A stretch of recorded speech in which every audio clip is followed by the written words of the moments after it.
ปัทาวรเป็นนายกองค์การบริหารส่วนจังหวัดหลวงพ่อสมัยนั้นหลวงพ่อก็เป็นร้องผู้ว่าร้องเจ้าจังหวัดก็คือร้องผู้ว่ากันมันนะร้องเจ้าจังหวัดก็ได้ปรึกษากันว่าหลวงพ่อผมมีโครงการหนึ่งอยากจะให้พระไปทัศนศึกษาดูงานที่เรื่องจริงน่ะไปดูบ้านเพิ่นนี่คือประเทศอินเดียเอาหูว่าพระพุทธเจ้าอยู่ประเทศอินเดียบ้านเมืองพระเจ้าเป็นยังไงอยู่ไหนกินไหนแม่นแท้บ่พระพุทธเจ้าเกิดอยู่อินเดียแท้บ่แม่นแท้บ่วิหลักวิฐานบ่อย่างบ่เนี่ยก็ได้ปรึกษาหารือกันเพิ่นก็เลยจัดงบประมาณให้3 ล้านปีแรก3 ล้านเอาเจ้าคณะจังหวัดร้องจังหวัดเจ้าคณะอำเภอร้องอำเภอเลขาไปวันแรกไปเห็นแล้วเนี่ยดีใจซึ้งใจดีใจเพราะว่าไปเห็นบ้านเกิดของพ่อยกของเพื่อคำสอนขององค์สมเด็จพระสัมมาสัมพุทธเจ้าที่พระองค์ได้สอนไว้เนี่ยเป็นจริงทุกอย่างสถานที่ก็จริงวันต่างๆก็จริงแม้แต่แม่น้ำต่างๆเนี่ยก็เป็นของจริงบนระดับเป็นของจริงเห็นแล้วก็ดีใจชื่นใจโดยเฉพาะอย่างยิ่งที่พุทธคยาเนี่ยพุทธคยาต้นศรีมหาโพธิ์เนี่ยคนไปกราบไปไหว้บ่แม่นแต่คนอินเดียเนี่ยบ่เป็นแต่คนไทยเขาไปกราบไปไหว้บ่แม่นแม้แต่เด็กน้อยฝรั่งสาวๆพวกผู้หนุ่มผู้สาวเนี่ยไปไหว้ประเทศอินเดียนั่งกรรมฐานไห้คือไห้มันเป็นอย่างก็ไห้มันดีใจมันบอกว่ามันไม่เห็นของจริงมันดีใจเห็นต้นโพจริงเห็นใบโพจริงเห็นสถานที่จริงอันนี้เป็นของจริงเพราะฉะนั้นไปเห็นแล้วก็ชื่นใจดีใจหลวงพ่อไปเห็นมา18 เที่ยไปประเทศอินเดียเนี่ยไปเที่ยวไปเรื่อยจนเพิ่นจัดย้ำใดก็ไปย้ำนั่นเพราะเป็นผู้นำพระก็ต้องดูแลพระไปอยู่ประเทศอินเดียไปเรื่อยๆแต่เดี๋ยวนี้ใจบรรลุหัวใจไว้ขี่มีเครื่องบินบ่ได้ลำบากก็เลยไปบ่ได้เมื่อวานนี่เขามาชวนไปสร้างวัดอยู่ประเทศอเมริกาอยู่รัฐอะไรอย่างนั้นก็จำบ่ได้หลานสาวว่าหนูวิธีอยู่20 กว่าให้หลวงพ่อนี่ไปพระสร้างวัดแน่โอ้ยหลวงพ่อเป็นบ่ไหวหรอกขี่เครื่องบินบ่ไหวขี่เครื่องบินไปอินเดียไปอเมริกาเนี่ย18 ชั่วโมงเดี๋ยวนี้25 ชั่วโมงถึงฮอดเบิดเกินจักแกมันย้ำคืนย้ำเว้นแล้วขี่ตะยืนนั่งอยู่เครื่องบินน่ะทีนี้เข้าไปจะถึงหันเห็นแต่อันที่เกินผู้องลงตะเว้นกับผู้องลงไปอีกมันไก่ขี่เครื่องบินลายกันนั่นพอไปอเมริกาไปอเมริกาเนี่ยอยู่15 มื้อไปกินของผิดไปกินขึ้นช่ายเนี่ยมันเป็นพิษกระบุนหลวงพ่อพิษล้มขึ้นช่ายเนี่ยเขางามใบใหญ่เขาไปปั้นเป็นน้ำปั้นแล้วไม่ให้กินเขากับโบมูกินเข้าไปก็มันพิษกระบุนแต่ปกติหลวงพ่อกินมันฉันไม่ได้อยู่2 อย่างหนึ่งต้มพะโล้2ขึ้นช่ายสิแห้งกว่าแต่ก่อนหลวงพ่อไปใส่หลวงพ่อต้องพกยากระบุนไปน้ำเนี่ยผู้ชายกับมีกระบุนคือผู้หญิงกันเนี่ยว่าแม่นผู้หญิงเนี่ย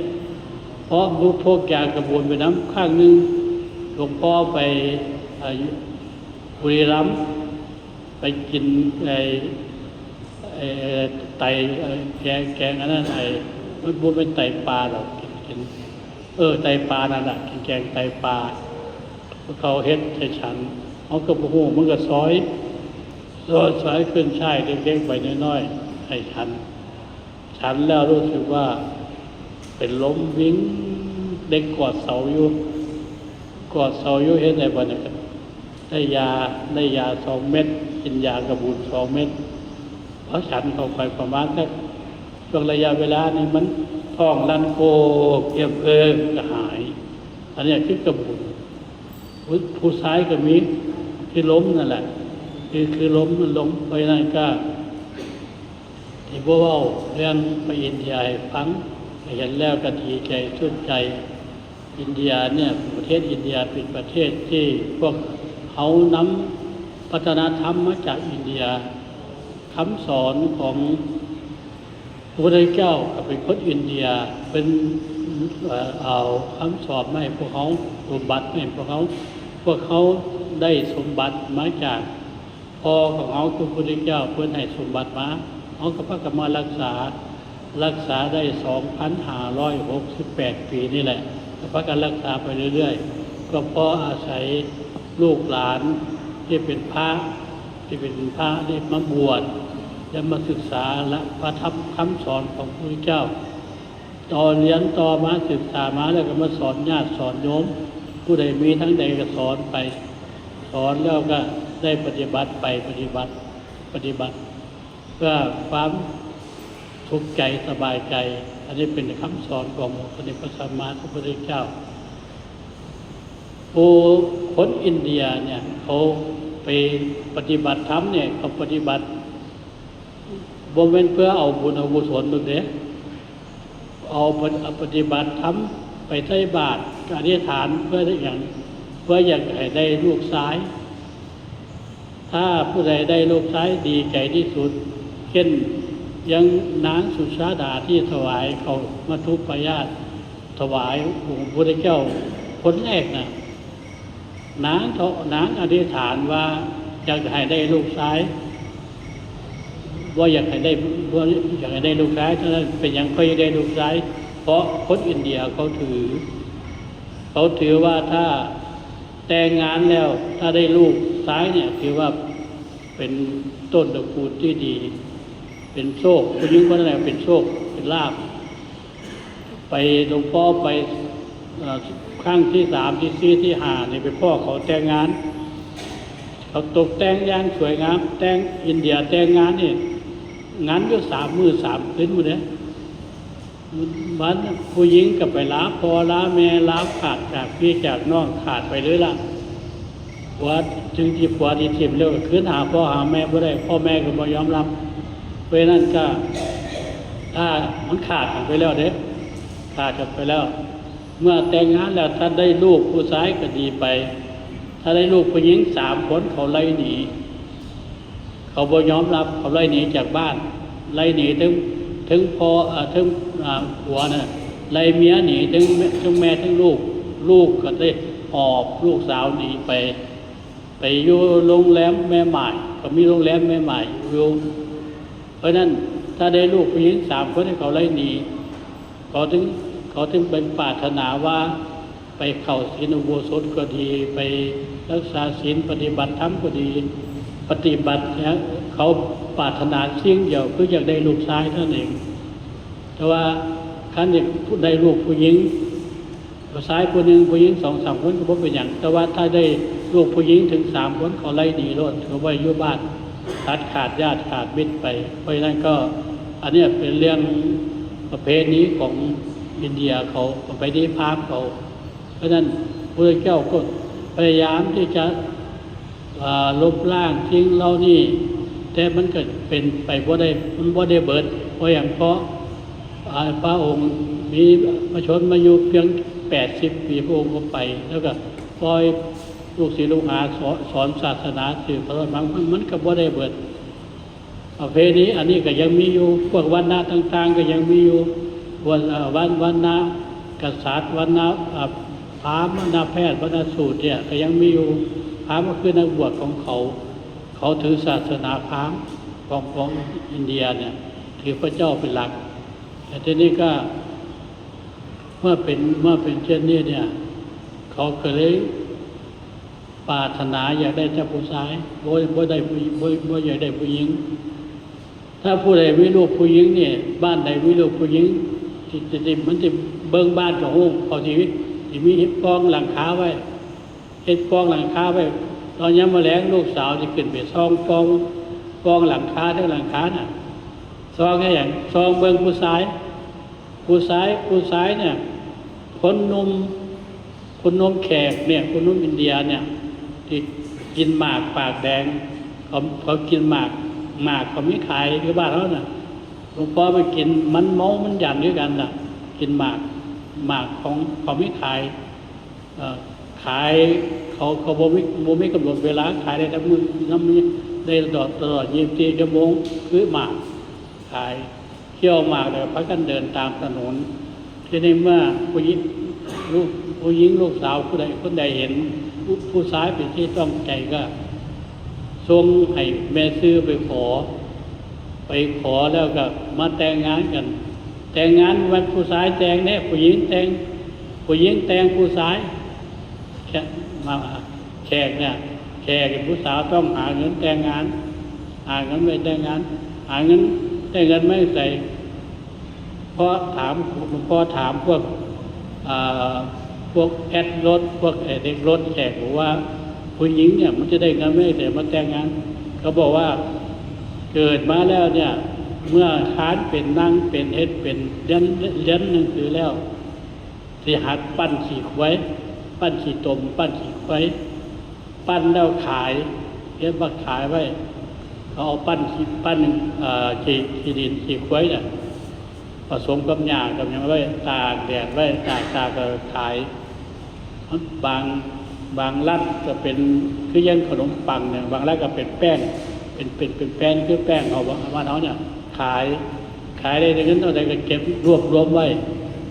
เก็บไว้ถ้าแต่งงานถ้าพอแวกับซอยแต่งงานมันแต่งเป็นโบเป็นแต่งหน่อยๆเป็นหมื่นเป็นแสนด้วยกันล่ะ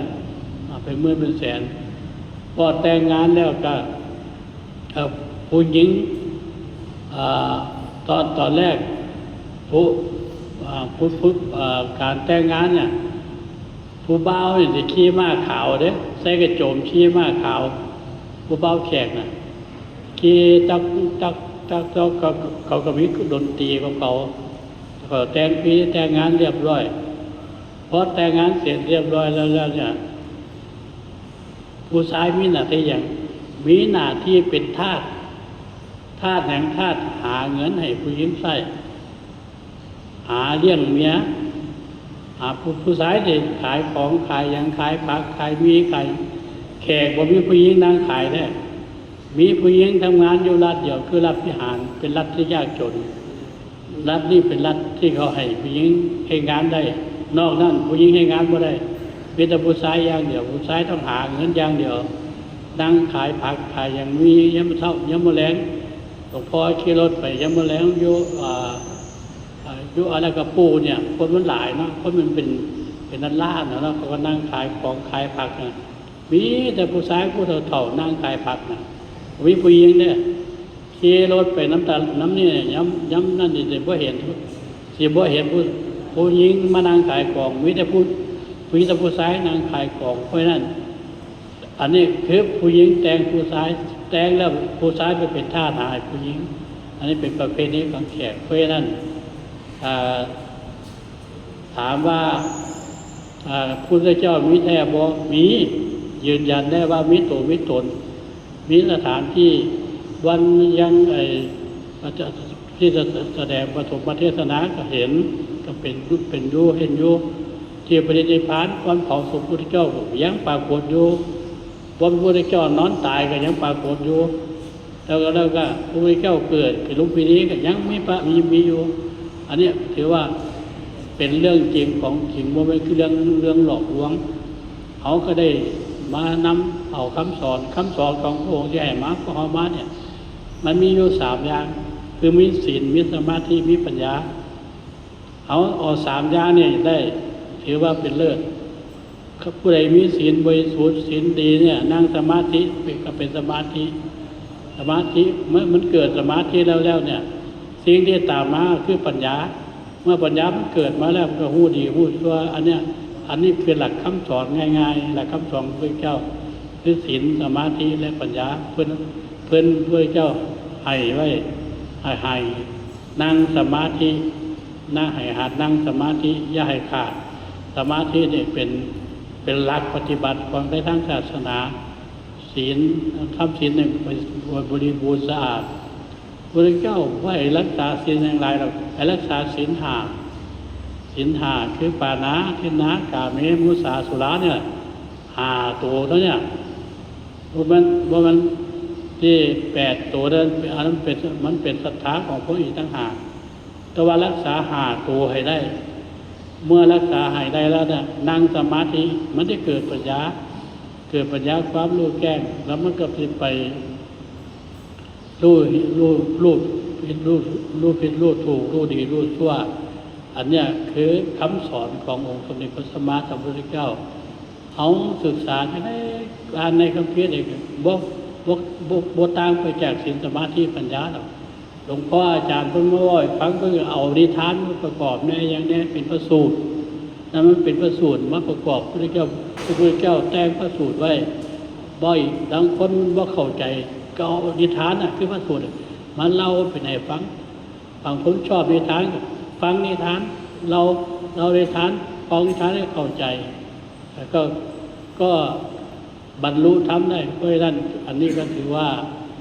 เป็นคำสอนขององค์สมเด็จพระสัมมาสัมพุทธเจ้าเพราะฉะนั้นวันนี้หลวงพ่อบ่ได้ว่าอย่างผมว่าพบปะคือว่าเดี๋ยวว่ามาพบปะโยมพ่อโยมแม่พ่อใหญ่แม่ใหญ่ก็แล้วกันพบปะคณะสงฆ์คือมีเวลาก็มาพ่อกันเยี่ยมยามถามข้าวกันมีจริงแล้วจริงอ่านพันละน้อยเมื่อว่าเรากันฟังได้ฟังนิดนึงก็ยังดีจำได้จำไว้ลูกหลานฟังถามต้องจำให้แม่นว่าถ้าก็ถามว่าพระพุทธเจ้ามีแท้บ่มีผู้ใดเป็นคนยืนยันว่าหลวงพ่อร้องหลวงพ่อจังหวัดเพิ่นจะเป็นคนยืนยันเพิ่นไปเบิ่งมาแล้วเบิ่งบนเกิดแล้วเบิ่งบนตายแล้วเบิ่งบนปฐมแต่ปฐมเทศนาแล้วบ่อน้ำที่พระพุทธเจ้าอาบก็ยังมีอยู่ได้ซึ่งมื้อน่ะบ่อน้ำน่ะบ่อน้ำของแขกมันขายขวดละ5 รูปีแล้วมันตักขายแล้วมันขายมันให้เอาแล้วเอาขายมันนี่บ่อน้ำมันยังมีอยู่ปัจจุบันยังปากคงถูกไปนั่นก็ขอนำสิ่งอ่างพละน้อยมาเล่าให้พ่อแม่พี่น้องฟังก็ถือว่าเป็นการสมควรเจเวลาก็ขออนุโมทนาบุญกับพ่อกับแม่โยมพ่อโยมแม่พี่น้องตลอดทั้งคณะสงฆ์ทุกรูปจะได้พาญาติโยมปฏิบัติเพื่อศาสนาของเขาได้สืบทอดต่อไปถึงพันพรรษาขณะนี้ก็มีอยู่ในช่วงมันในช่วงไม่ปลายพรรษาอยู่กลางๆกับวิเหตุเพศภัยมาเปลี่ยนอยู่บ้างกันไม่พากันแก้ไขกันไปเพราะนั้นก็ขอฝากเอาไว้ฝากลูกฝากหลานไว้ว่าเรื่องภัยต่างๆที่มันตามมาอีกเรื่องหนึ่งที่มันร้ายแรงกับครอบครัวกับพี่กับน้องเขาคือยาเสพติดฟังข่าวโทรทัศน์ทุกมื้อมีแต่แม่มีแต่ลูกข่าแม่ลูกข่าพ่อหลานข่ายายข่าตาข่ายายอันนี้เป็นเรื่องสิ่งเสพติดเป็นอันตรายก็ขอให้พ่อแม่พี่น้องได้จดจำแล้วนำไปสอนลูกสอนหลานถ้าสอนไม่ได้ก็ส่งให้ไปบำบัดส่งให้เจ้านายไปบำบัดเพื่อจะได้เกิดความสุขความเจริญเกิดความอุดมเย็นเป็นสุขในครอบครัวในหมู่บ้านของเขาต่อไปในไทยสุดนิ่มพร้อมนาจกุศลนาจงามความดีอำนาจคุณพระศรีรัตนตรัยจงเป็นบุญญาเขตปกป้องคุ้มครองให้คณะสงฆ์ทุกรูปและพี่น้องทุกคนมีแต่ความสุขความเจริญได้แก่ทุกผู้ทุกคนใช้ทั้งที่ประกาศเพื่อยุวนาสุขภละปฏิภาณคณะสารสมบัติจงพระทุกประการทุกท่านทุกคนสาธุเราก็ได้ฟัง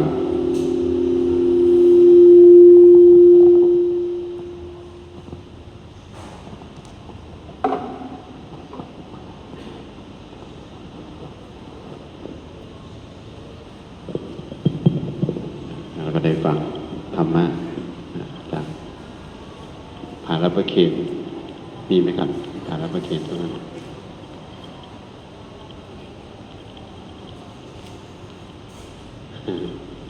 มีผ่าบ่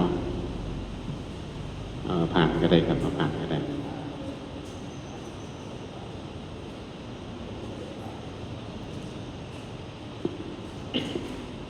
วันนี้ก็จะได้เสด็จพรโยมนิษฐาไทยธานีนะได้เป็นผู้ที่ถวายกันเทศโยมก็เจริญพรออกมาวันนี้ก็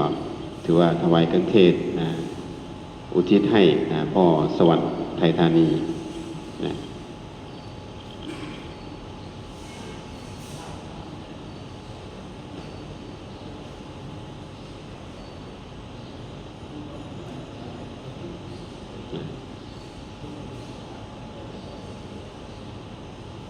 เห็นผ่านหลวงพ่อก็จับ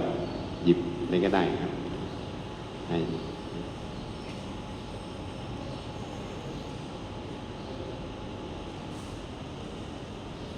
สาธุก็จะได้กดน้ำครับก็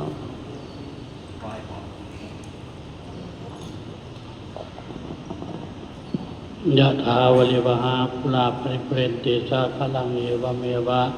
อิโตทินังเปตานังอุปกปปติอิทิตังปฏิตังตุมหังจิปเมวะสมิจจตุสพเพปุเรนตุสังกปาจันโทปนัสโสยะถามณิโชติละโสยะถาสัพพิติโยวิวัชชันตุสัพพะโรโอวินัสตุมาติภคันตรายโยสุขีติกายุภวะอภิวาทนาสีลิสนิจังมุทาปจายโนจัตตาโลธรรมาวัฏฏันติอายุวันโนสุขังพระลัง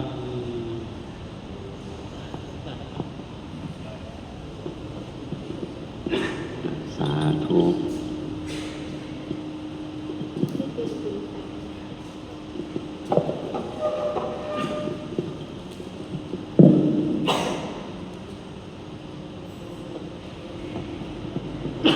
เราก็ได้ฟังสิ่งละอันพันละน้อยเนาะจากหลวงพ่อท่านก็มีเมตตามาได้มาพบปะ